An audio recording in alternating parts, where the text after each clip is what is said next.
Welcome to the Tunisia Security Update podcast on this Wednesday, June 20th. The Tunisia Security Update blog is a good source for expats living in Tunisia who are looking for relevant and practical security information. I'm your host, David Santiago, living in Tunis for over 5 years with a passion for security and the expat lifestyle. All right.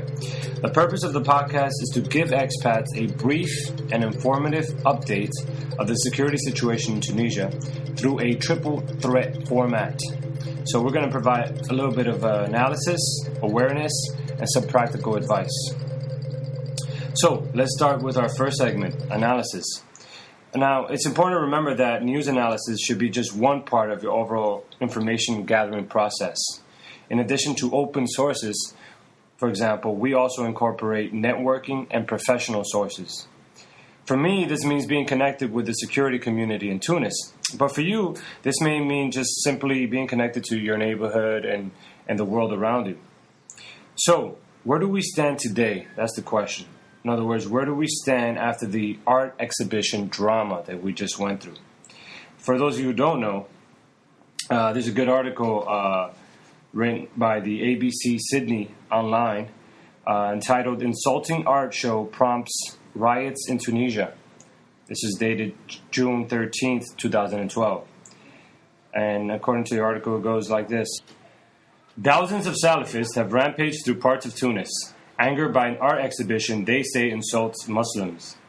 So the article goes on to say that the clashes came a day after the Spring of Art exhibition in the upscale La Marsa suburb, which provoked an outcry from some Tunisians who say it insulted Islam. So this whole thing was supposed to come to a head on Friday, June 15th. In other words, the angered on the part of the Salafists, the different groups that were calling for protests, this was all supposed to come to a head on June 15th. But instead, thankfully so, as reported by the BBC World News, Tunisia outlawed Friday protests. So there's a good article on BBC World News which says, authorities in Tunisia have banned protests planned by rival Islamist groups for Friday in order to control some of the worst violence seen since last year's revolution. So the article goes on to say that the Ministry of Interior announced the ban in a statement, and a government spokesman told AFP news agency the law will be applied against all acts of violence. Some calls for violence are circulating on Facebook. So things took a turn definitely in a positive direction. Additionally, another article pointed out a significant event that happened after the protests were called off on the following Saturday, which was the ex-Tunisia's Prime Minister, announced a new party to challenge Islamists. A former prime minister who led Tunisia's transition government after the fall of its autocratic leader has launched a new political party to counterbalance the Islamists running the North African country, the article says. The article goes on to say that the 85-year-old politician said he wants a party that unifies everyone without exclusion. He called it a balancing force that can create conditions for an alternative. So interesting political development there. So now the question is, where are we now? Where do we stand now? Well, the Salafist challenge still remains. It's not gone away in any shape or form. And the political challenges are the same as well for the current government. This leads us to our next segment entitled Expat Awareness. What we witnessed on Thursday, June 14th, and Friday, June 15th, is a great example for expats. We saw how quickly things can go from chaos to order. So being in touch with hundreds of expats throughout those 2 days, I was able to notice that there was a difference between informed expats and those that just kind of woke up to the situation.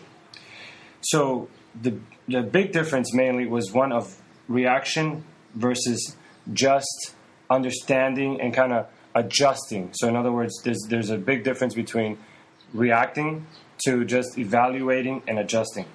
So as far as the expat awareness, what you want to do is develop a sort of 3-layered approach to obtaining reliable and practical information.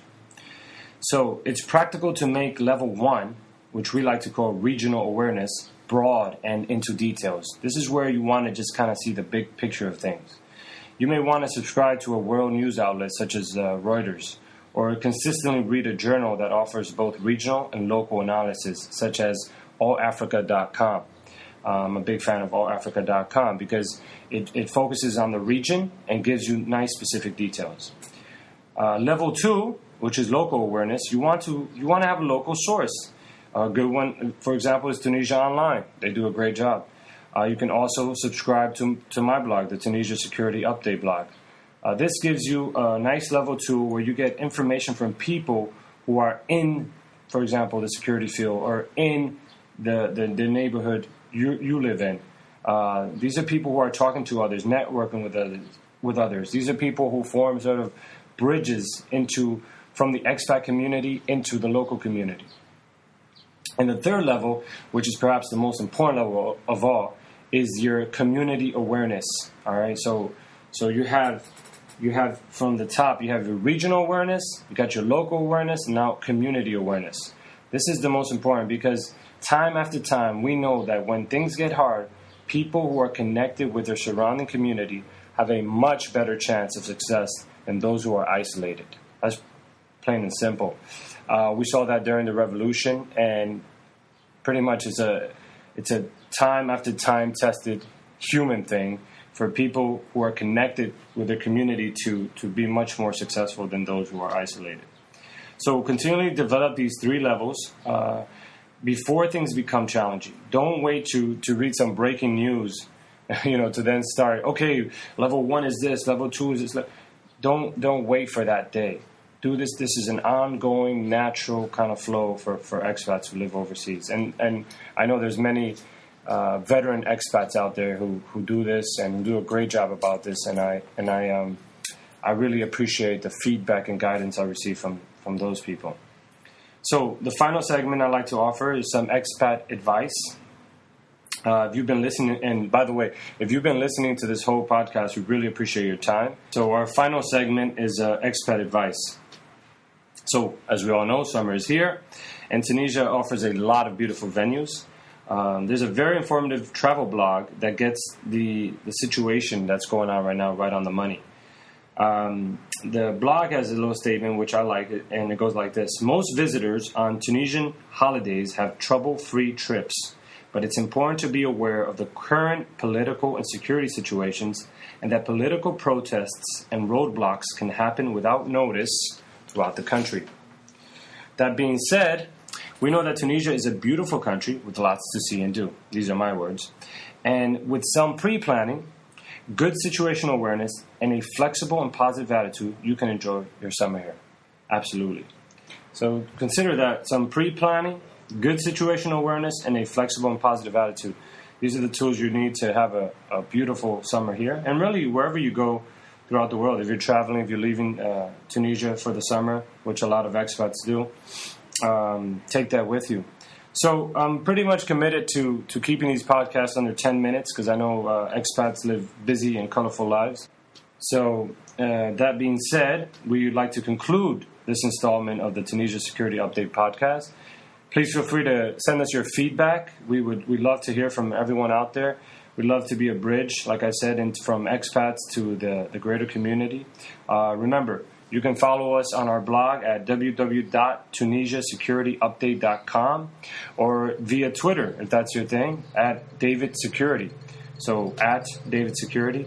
You can easily subscribe to the blog and receive regular updates, or like I said, you can follow us on Twitter. With the tweets, it's a very quick and effective way of getting information out there. So if you like that format, feel free to subscribe that way. This concludes the Tunisia Security Update. Thank you for listening, and remember, stay safe, informed, and